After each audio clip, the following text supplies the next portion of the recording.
Then after the space of 14 years I went up again to Jerusalem with Barnabas, taking Titus with me, and I went up by revelation.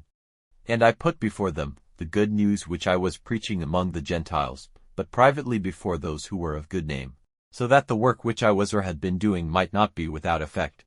But not even Titus, who was with me, being a Greek, was made to undergo circumcision, and that because of the false brothers led in secretly, who came searching out our free condition, which we have in Christ Jesus, so that they might make servants of us, to whom we gave way not even for an hour, so that the true words of the good news might still be with you. But from those who seemed to be important, whatever they were has no weight with me. God does not take man's person into account. Those who seemed to be important gave nothing new to me, but quite the opposite. When they saw that I had been made responsible for preaching the good news to those without circumcision, even as Peter had been for those of the circumcision, because he who was working in Peter, as the apostle of the circumcision, was working no less in me among the Gentiles.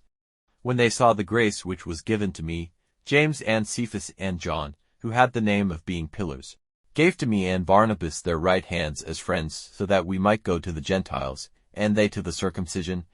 Only it was their desire that we would give thought to the poor, which very thing I had much in mind to do. But when Cephas came to Antioch, I made a protest against him to his face, because he was clearly in the wrong.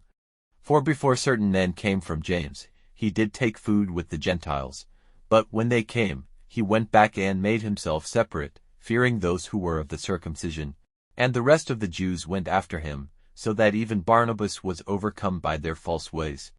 But when I saw that they were not living uprightly in agreement with the true words of the good news, I said to Cephas before them all, if you, being a Jew, are living like the Gentiles, and not like the Jews, how will you make the Gentiles do the same as the Jews?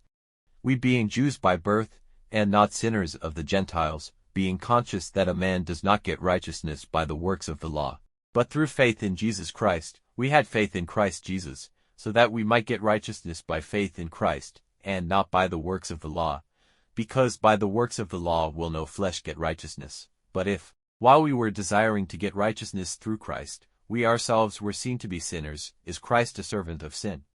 In no way, for if I put up again those things which I gave to destruction, I am seen to be a wrongdoer. For I, through the law, have become dead to the law, so that I might be living to God. I have been put to death on the cross with Christ. Still I am living, no longer I, but Christ is living in me. And that life which I now am living in the flesh I am living by faith, the faith of the Son of God, who in love for me, gave himself up for me.